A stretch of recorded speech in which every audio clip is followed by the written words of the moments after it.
The concrete patches on Range 7 were still drying when Master Sergeant Kaylee Wrench Nakamura heard the first helicopter rotors cutting through the dawn silence at Fort Bragg. She paused, trowel in hand, listening to the distinct wop-wop-wop of an approaching Black Hawk. The sound wasn't scheduled.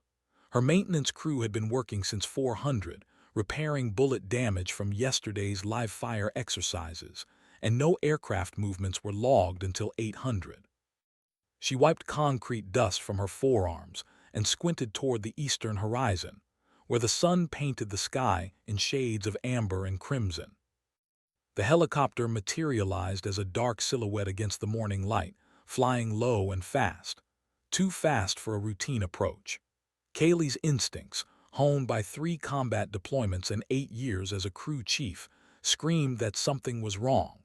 The Black Hawk's flight path deviated sharply from standard approach vectors, banking hard toward the range complex where her team worked. Radio chatter should have preceded any unscheduled landing, but her comm unit remained silent except for the occasional static burst.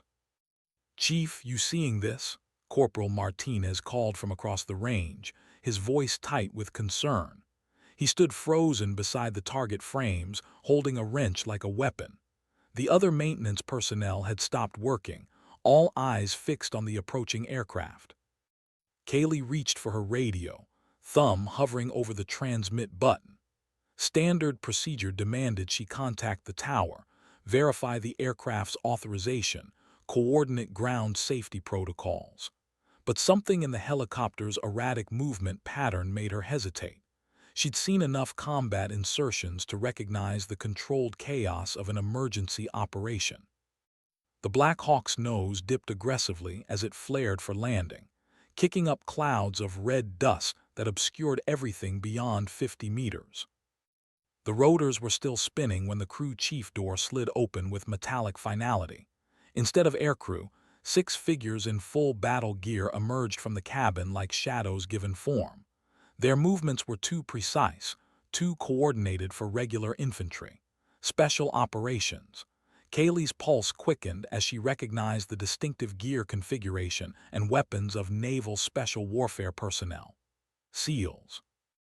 The team leader, a compact man with lieutenant commander's insignia barely visible beneath his tactical vest, approached with purposeful strides. His eyes swept the range complex with professional assessment before settling on Kaylee. Behind him, his team established a perimeter with practiced efficiency, their rifles held in low-ready positions that suggested immediate readiness rather than casual patrol. Master Sergeant Nakamura, his voice carried the authority of someone accustomed to being obeyed without question. "I'm Lieutenant Commander Hayes. We need to talk." The morning air suddenly felt electric with unspoken urgency. Whatever had brought a SEAL team to her range in an unscheduled helicopter couldn't be routine maintenance or training coordination. Kaylee set down her trowel and straightened to her full height, meeting the officer's gaze with the steady composure that had earned her respect in 3 war zones. The Black Hawk's engines wound down to an idle, but the rotors continued turning. They weren't staying long. Whatever this was, it was just beginning, and Kaylee Nakamura was about to discover that her days of patching concrete walls were over.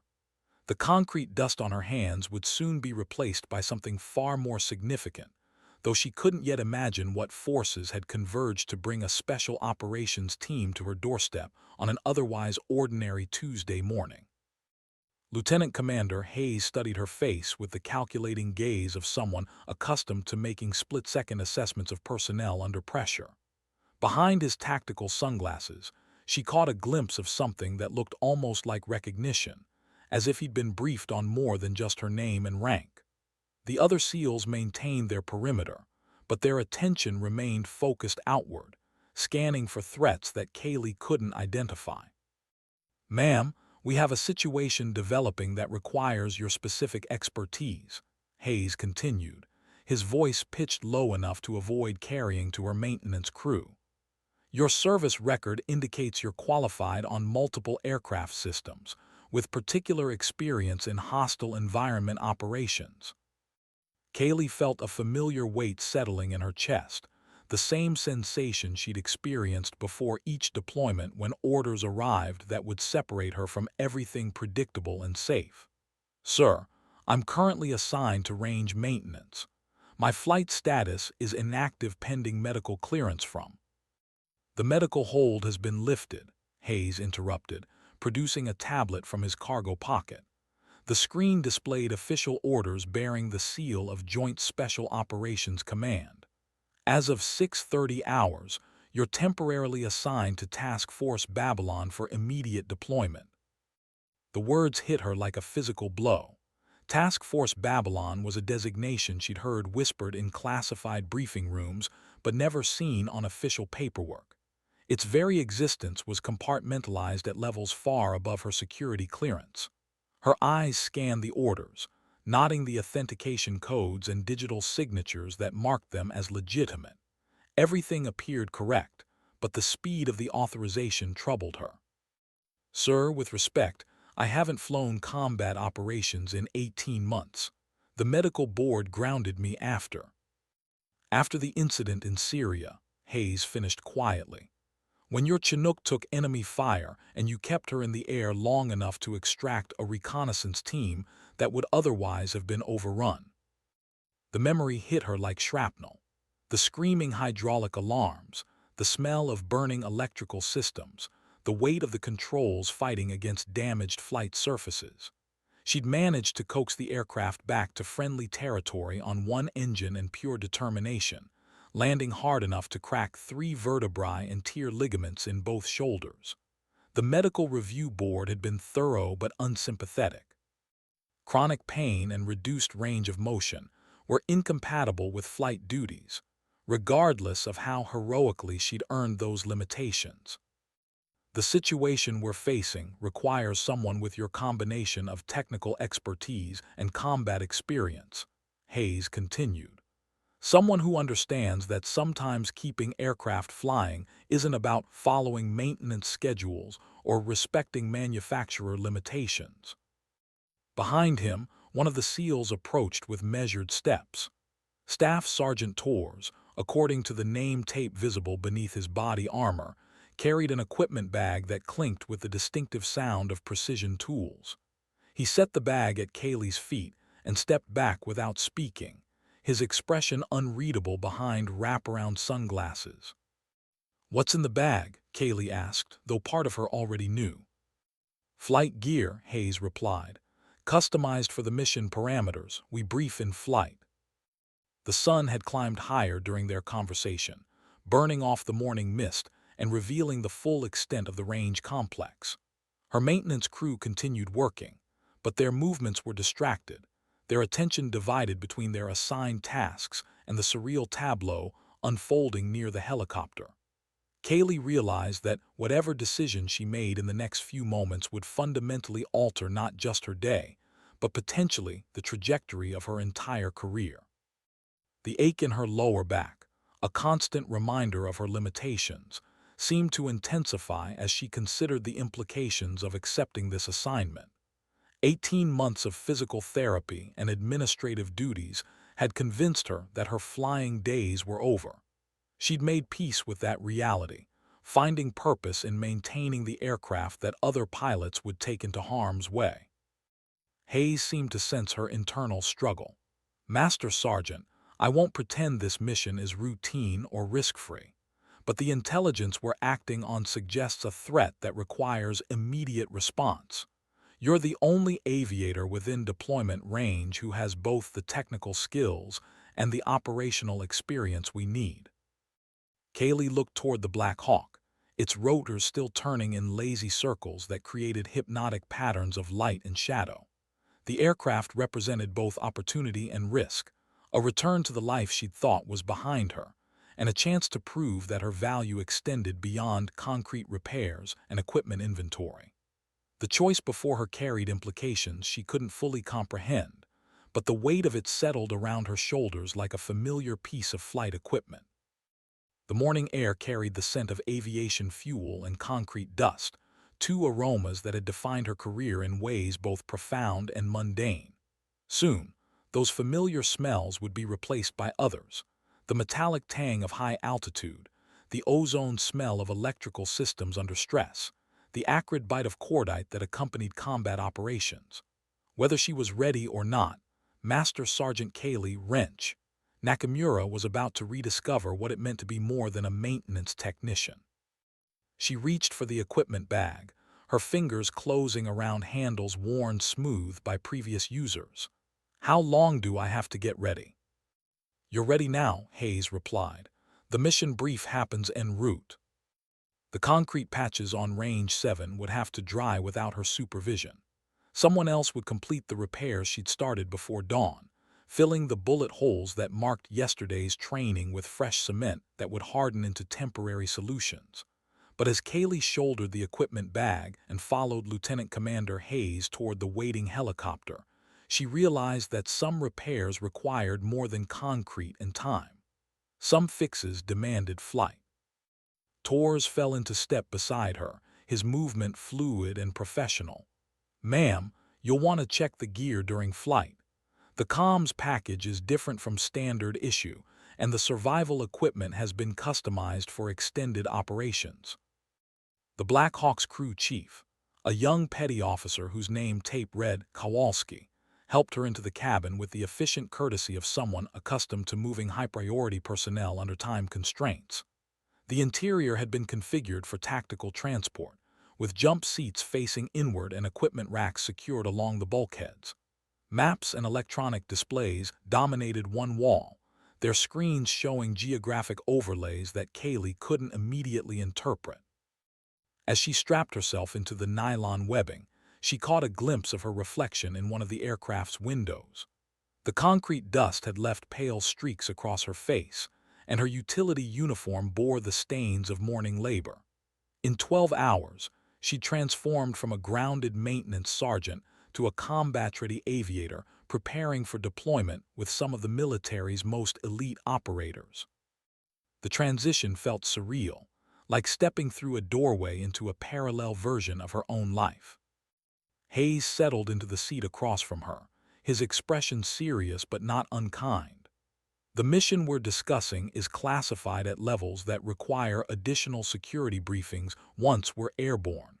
What I can tell you now is that we're responding to intelligence suggesting an imminent threat to American assets overseas."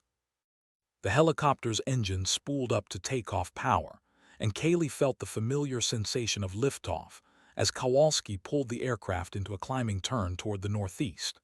Through the cabin windows, Fort Bragg fell away beneath them, its familiar buildings and training areas shrinking into a geographic abstraction. The range complex where she'd spent the morning repairing concrete became a brown smudge against the green landscape, already fading into memory. "The threat involves stolen military hardware," Hayes continued, raising his voice above the engine noise. "Specifically, aircraft systems that could be used to conduct attacks on civilian or military targets. The theft occurred 6 days ago from a classified facility, and intelligence suggests the hardware is being prepared for immediate operational use." Kaylee's mind began processing the implications. Stolen aircraft systems could mean anything from avionics packages to complete weapons platforms, depending on the security level of the compromised facility. The fact that a SEAL team was responding suggested sophisticated adversaries with significant resources and operational capability. This wasn't opportunistic theft by local criminals or even organized crime syndicates. "Sir, what's my role in the response?" she asked, though she suspected the answer would raise more questions than it resolved. Hayes glanced toward his teammates before responding. "You're going to help us get those systems back. And Master Sergeant, when we find them, you're going to make sure they never threaten American lives again." The weight of that responsibility settled around her like the flight harness she hadn't worn in 18 months. Through the cabin windows, North Carolina's pine forest scrolled past in patterns of green and shadow, each mile carrying her further from the predictable world of maintenance schedules and equipment inventories. The mission brief would provide specific details, but she already understood the essential truth. Somewhere ahead, stolen military hardware was being prepared for use against American interests, and she was now part of the effort to prevent that attack. The helicopter banked eastward, following a flight path that would take them to whatever staging area Hayes had selected for the mission.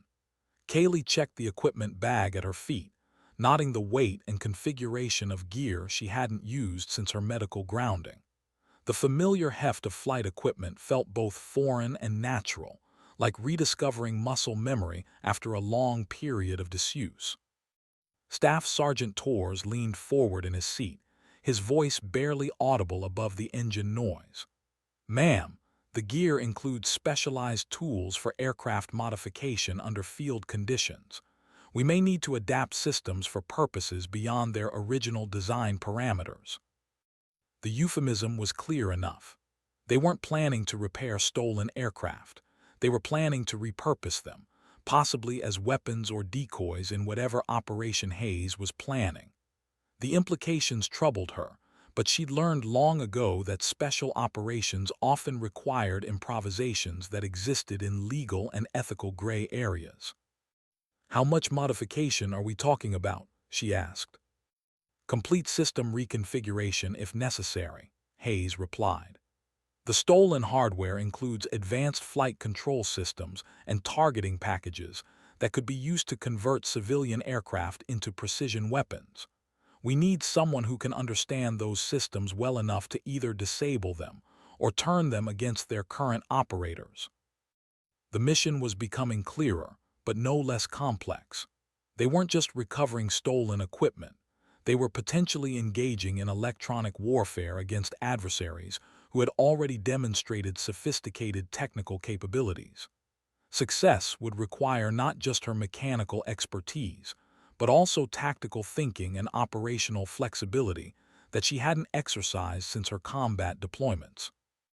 The helicopter's radio crackled with air traffic control communications as they approached the boundary of restricted military airspace. Kowalski responded with authentication codes that marked their flight as authorized for classified operations, his voice professional and precise. The routine exchange highlighted the layers of security and authorization that surrounded their mission, suggesting coordination at levels far above Hayes's immediate command structure. As the landscape below transformed from rural farmland to coastal plain, Kaylee realized that her morning had shifted from routine maintenance to potential combat operations with a speed that left little time for psychological preparation. The transition felt both familiar and alien. Familiar because she'd experienced similar mobilizations during her active flying career. Alien because she'd convinced herself that those days were permanently behind her. "Ma'am, we'll be on the ground in 15 minutes, Kowalski announced over the intercom. "Staging area is secure, and your technical briefing is scheduled to begin immediately upon arrival." Hayes nodded toward the equipment bag at her feet. "You'll want to change into flight gear before we land. The situation is developing faster than our initial intelligence suggested, and we may need to deploy immediately after the briefing." The urgency in his voice confirmed what Kaylee had already begun to suspect.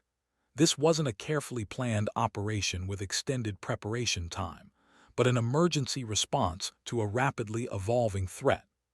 The stolen aircraft systems were apparently closer to operational deployment than anyone had initially realized, compressing the timeline for interdiction to hours rather than days or weeks.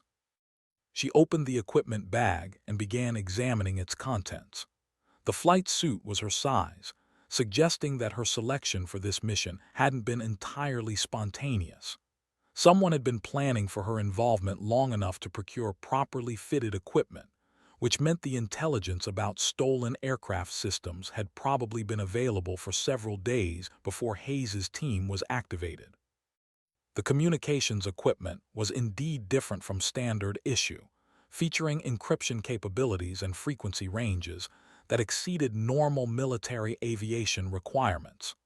The survival gear included items she didn't immediately recognize, suggesting operations in environments or conditions outside her previous experience. Most troubling was a small case containing what appeared to be demolition charges, compact enough for concealment but powerful enough to destroy sensitive electronics. "Sir, are we planning to recover the stolen systems or destroy them?" she asked, holding up the demolition charges.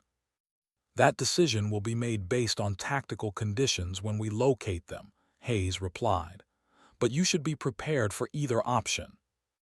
The helicopter began its descent toward what appeared to be a private airfield surrounded by agricultural land. Kaylee could see several buildings and aircraft on the ground, their configurations suggesting a temporary staging area rather than a permanent military installation. Security personnel were visible around the perimeter, their positions indicating professional setup and operational security protocols. As she changed into the flight gear, she caught glimpses of her reflection in the cabin windows. The transformation was more than cosmetic. The flight suit and equipment restored a sense of professional identity that she'd gradually lost during 18 months of administrative duties. She was no longer Master Sergeant Nakamura, the maintenance supervisor, but Wrench, the combat aviator who had earned her call sign through technical expertise and operational competence. The landing was smooth, professional, and efficient. Kowalski brought the Black Hawk to the ground with minimal dust signature, immediately reducing power to idle while maintaining rotor rotation for potential immediate departure. The crew chief slid the door open and deployed the steps, his movements indicating practiced routine rather than emergency procedures. Hayes was first out of the aircraft, his team following in tactical order. Kaylee gathered her equipment and followed, her boots hitting the tarmac with a solid impact that seemed to mark her official return to operational status. The airfield smelled of aviation fuel and hot concrete, familiar aromas that triggered memories of deployments and missions that had defined her career before medical limitations forced her into administrative roles. A lieutenant colonel approached from the largest building, his uniform indicating Air Force Special Operations background.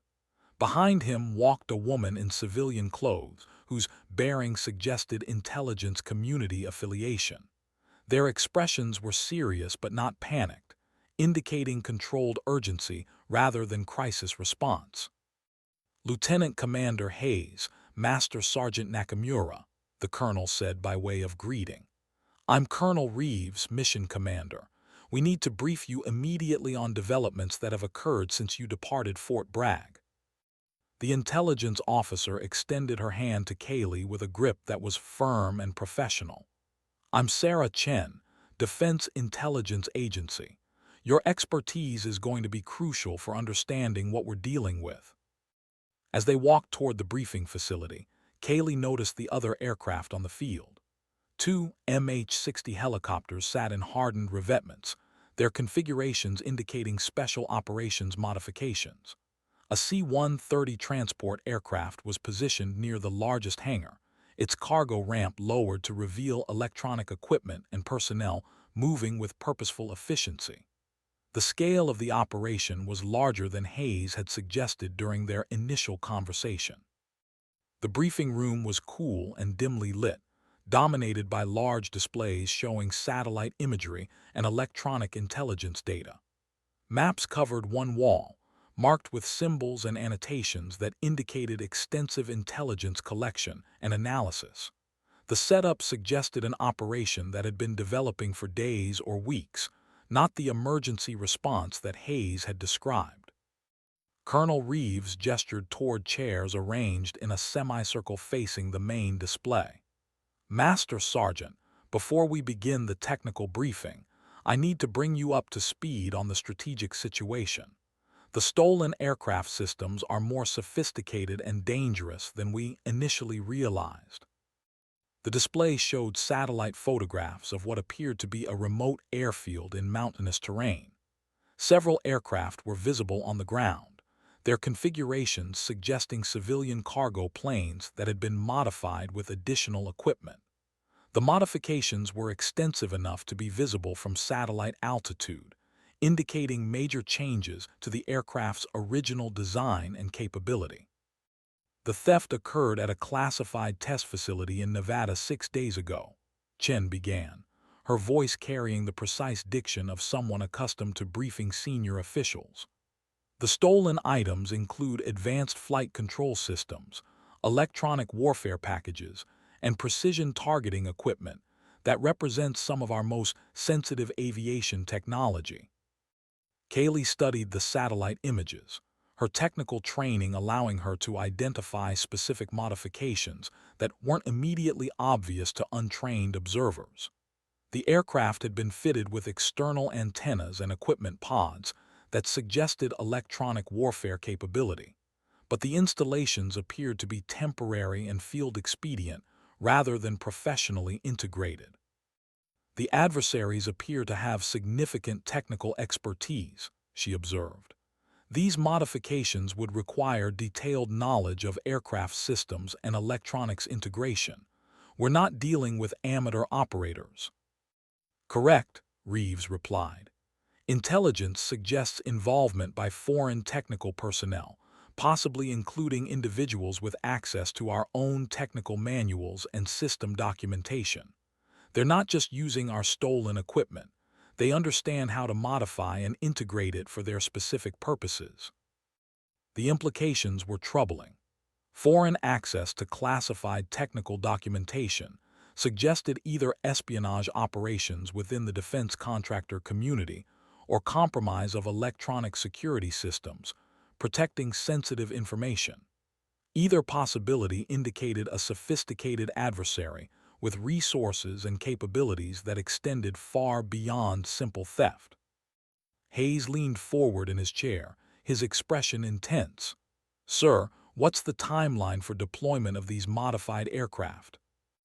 "Intelligence suggests they could be operational within 12 to 18 hours, Chen replied. "Signal intercepts indicate preparation for immediate deployment, possibly targeting American facilities or personnel overseas." The timeline was impossibly compressed for conventional military response. Even if strike aircraft were available and authorized for immediate deployment, the intelligence picture was too incomplete to support precision targeting without significant risk of collateral damage or mission failure. The situation required unconventional solutions implemented by personnel with specialized skills and operational flexibility. Kaylee realized why she'd been selected for this mission. The combination of technical expertise and combat experience that Hayes had mentioned wasn't just useful. It was essential for any operation that required rapid assessment and modification of unknown aircraft configurations under hostile conditions. Standard military procedures wouldn't work against adversaries who were operating outside normal operational parameters. "Ma'am, we need you to accompany a direct action team to the target location," Reeves continued. "Your mission will be to assess the modified aircraft, determine their operational capability, and either disable them or provide technical support for their recovery." The euphemistic language couldn't disguise the reality of what was being proposed. She would be flying into hostile territory with a special operations team, potentially engaging armed adversaries who had demonstrated sophisticated technical capabilities and operational security. The medical limitations that had grounded her 18 months earlier suddenly seemed insignificant compared to the mission requirements. "Sir, what intelligence do we have about enemy defensive capabilities?" she asked. "Limited," Chen admitted. "The facility appears to be defended by personnel with military training, but we don't have detailed assessments of their equipment or tactical capabilities. Satellite imagery shows defensive positions around the airfield, but their specific armament and readiness levels are unknown." Hayes stood and approached the map wall, his finger tracing flight routes and approach vectors. "We'll be inserting via helicopter during pre-dawn hours, approximately 14 hours from now. The assault team will secure the facility while Master Sergeant Nakamura conducts technical assessment of the aircraft and stolen systems." The operational concept was straightforward but fraught with variables that could compromise mission success. Night insertion into unknown terrain against adversaries of uncertain capability represented the kind of high-risk operation that required extensive planning and rehearsal. The compressed timeline made such preparation impossible, forcing reliance on individual expertise and tactical flexibility. Cayley studied the topographic features surrounding the target airfield, noting elevation changes and terrain characteristics that would affect helicopter operations. The facility was located in mountainous terrain at significant altitude, requiring aircraft performance calculations that accounted for density-altitude effects on lift and power requirements. Weather conditions and visibility would be crucial factors for mission success. "Colonel, what aircraft are we using for insertion?" she asked. "Modified MH-60s with extended fuel capacity and high-altitude performance upgrades," Reeves replied. "The birds are configured for this specific mission profile, including communications equipment for coordinating with command authority throughout the operation." The helicopter modifications suggested that mission planning had been underway for longer than the 6-day timeline since the theft had occurred. Someone had been preparing for operations against this specific target location, indicating intelligence collection and operational planning that predated the incident at the Nevada test facility. The theft might have been the triggering event, but it wasn't the beginning of American interest in this particular adversary. Chen activated another display showing electronic intelligence data collected over the past 72 hours. Signal patterns and communication intercepts painted a picture of accelerated activity at the target location, confirming intelligence assessments about imminent deployment of the modified aircraft. The intercepted communications include references to final preparations and dawn operations, she explained. Combined with satellite imagery showing increased personnel activity, we assess that the adversaries are planning to deploy these aircraft within the next 24 hours. The timeline was even more compressed than initially briefed.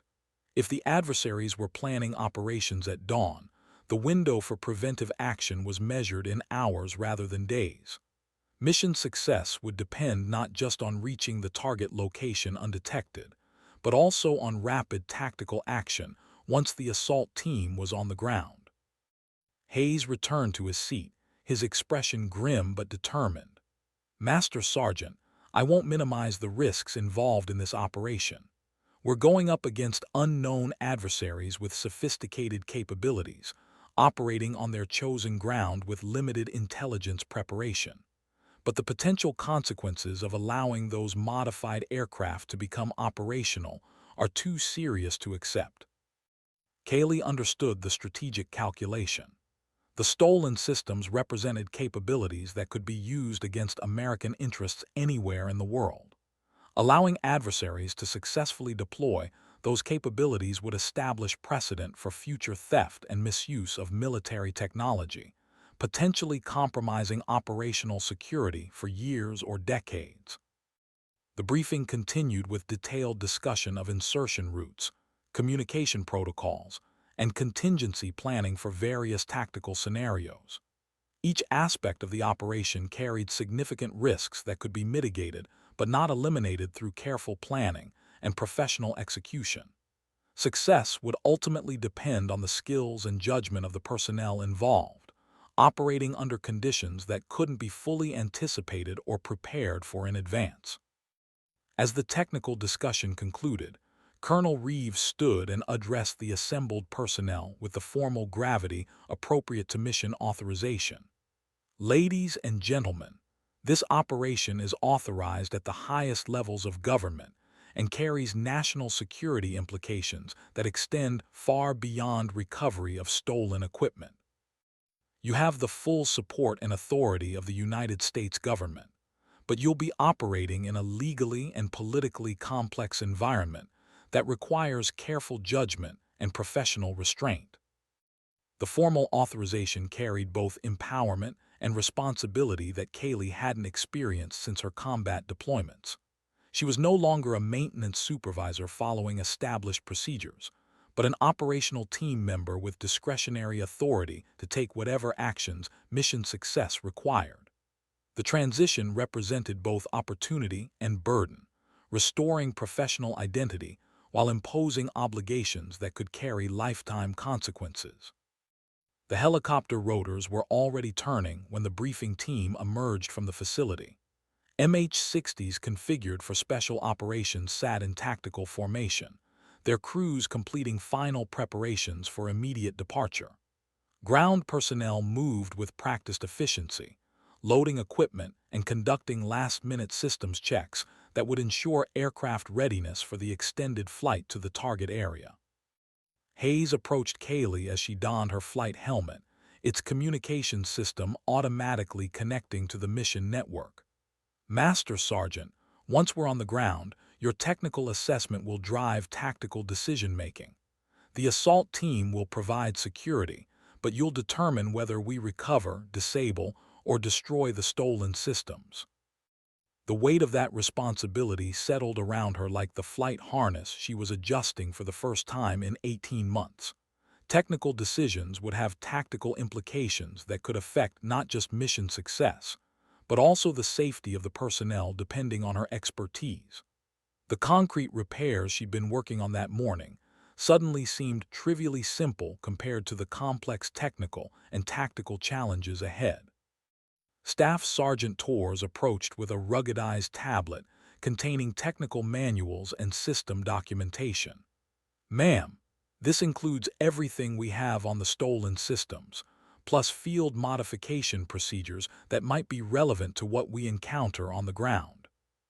She secured the tablet in her flight suit pocket, its weight representing the accumulated technical knowledge that would guide her decisions in the coming hours. The stolen aircraft systems were sophisticated enough to require detailed technical documentation for proper assessment, but field conditions would limit her ability to conduct thorough analysis. Decisions would need to be made quickly, based on partial information and tactical considerations that couldn't be fully anticipated. The flight to the target area would take approximately 4 hours, providing time for final coordination and mental preparation. But as Kaylee climbed into the MH-60's cabin, she realized that no amount of preparation could fully ready her for what lay ahead. 18 months of administrative duties had allowed her to forget the intensity and uncertainty that characterized combat operations, where technical expertise merged with tactical judgment under conditions that tested both professional competence and personal courage. The helicopter lifted off into darkness, its navigation lights barely visible against the star-filled sky. Below them, the coastal plain fell away into patterns of light and shadow that marked the transition from familiar territory to operational deployment. The mission clock had started, measuring time until contact with adversaries who had demonstrated both technical sophistication and operational security that exceeded normal criminal capabilities. As the aircraft climbed to cruising altitude, Kaylee began reviewing the technical documentation that would guide her assessment of the stolen systems. The equipment represented some of the most advanced aviation technology available to American forces, providing capabilities that could be devastating if used against civilian or military targets. Understanding those capabilities and their vulnerabilities would be crucial for determining appropriate tactical response once the assault team reached the target location. The helicopter's crew chief, a staff sergeant whose name tape read Williams, approached with a communications headset configured for her specific mission requirements. "Ma'am, this will keep you connected to both the assault team and command authority throughout the operation. The encryption is synchronized with mission parameters, and backup frequencies are programmed for emergency communications." She accepted the headset with professional gratitude, recognizing the attention to detail that characterized successful special operations. Every piece of equipment had been selected and configured for specific mission requirements, representing collective expertise and operational experience that increased the probability of mission success. But technology and preparation could only provide foundation for success. Actual achievement would depend on human performance under stress conditions that couldn't be replicated in training. The flight continued through darkness toward terrain that would test both aircraft performance and crew capability. Mountain operations at night required navigation precision and weather awareness that left little margin for error, especially when approaching hostile territory where tactical surprise was essential for mission success. The helicopter crews were experienced and qualified for these conditions, but operational success would ultimately depend on coordination between multiple aircraft and ground personnel operating in an environment that couldn't be fully controlled or predicted. Hayes settled into the seat beside her, his equipment configured for immediate tactical deployment upon reaching the target area. Master Sergeant, the assault team will establish a secure perimeter around the aircraft while you conduct your technical assessment. Time on target will be limited by fuel capacity and tactical considerations, so your evaluation will need to be rapid but thorough. The time constraint added another layer of complexity to an already challenging mission. Technical assessment of sophisticated aircraft systems normally required careful analysis and systematic testing, but field conditions would allow only visual inspection and basic functional testing. Her conclusions would drive tactical decision-making based on necessarily incomplete technical analysis, requiring professional judgment that balanced mission objectives against operational limitations. The helicopter banked eastward, following a flight path that would avoid civilian air traffic and military radar coverage, while maintaining fuel efficiency for the extended flight to the target area. Navigation was conducted using GPS systems integrated with terrain-following radar, providing precise position information while maintaining electronic emissions discipline that would minimize their detection signature. As the aircraft climbed through increasingly thin air, Kaylee felt the familiar effects of altitude that she'd experienced during previous mountain operations. Reduced oxygen concentration and atmospheric pressure affected both human performance and aircraft systems, requiring awareness and compensation that became second nature for experienced aviators. But 18 months of ground duty had allowed those adaptations to fade, forcing conscious attention to physiological factors she'd previously managed automatically. The technical documentation revealed the full extent of capabilities represented by the stolen systems. Advanced flight control computers, integrated targeting systems, and electronic warfare packages that could convert civilian aircraft into precision weapons platforms. The technology was sophisticated enough to require extensive technical training for proper operation, but the adversaries had apparently acquired both the equipment and the expertise necessary for effective employment. Williams approached again with updated weather information transmitted from the target area. "Ma'am, conditions on station are marginal but acceptable for helicopter operations. Visibility is limited by ground fog, but winds are within operational parameters. We'll have approximately 30 minutes on target before fuel reserves require departure for the forward refueling point." The weather constraints tightened an already challenging timeline. 30 minutes would barely provide sufficient time for assault team deployment, technical assessment, and extraction preparation. Every aspect of the ground operation would need to be executed with maximum efficiency, leaving no time for extended analysis or contingency procedures that might be necessary for complete mission success. Hayes checked his watch and activated his radio for communication with the other aircraft in their formation. "This is Babylon 6. Time to target is 90 minutes. All stations report readiness status." The responses were crisp and professional, indicating aircraft systems functioning normally and personnel prepared for immediate tactical deployment. But radio discipline couldn't convey the tension that Kaylee could sense in the crew chief's movements and the assault team's final equipment checks. Everyone understood that the next few hours would test both individual competence and collective coordination under conditions that would reveal any weakness in preparation or execution. The helicopter continued its flight through darkness toward a destination that represented both opportunity and risk for everyone involved. Master Sergeant Kaylee "Wrench" Nakamura was no longer patching concrete walls at a training range, but preparing to assess stolen military technology in hostile territory alongside some of the military's most elite operators. The transformation felt both surreal and inevitable, as if the morning's maintenance work had been temporary duty assignment rather than her permanent career trajectory.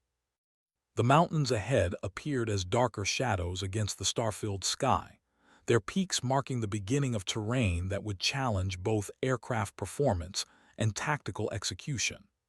Beyond those mountains lay adversaries who had demonstrated technical sophistication and operational capability that exceeded normal criminal activities. The confrontation would test not just her technical expertise, but also her ability to make rapid decisions under pressure conditions that she hadn't faced since her medical grounding 18 months earlier. As the MH-60 approached the final navigation checkpoint before beginning its descent toward the target area, Kaylee began final preparations for what would either be a successful recovery operation or a combat engagement against unknown adversaries in unfamiliar terrain. The concrete dust had long since been washed from her hands, but the methodical attention to detail that had characterized her morning maintenance work would prove equally valuable for the technical challenges ahead.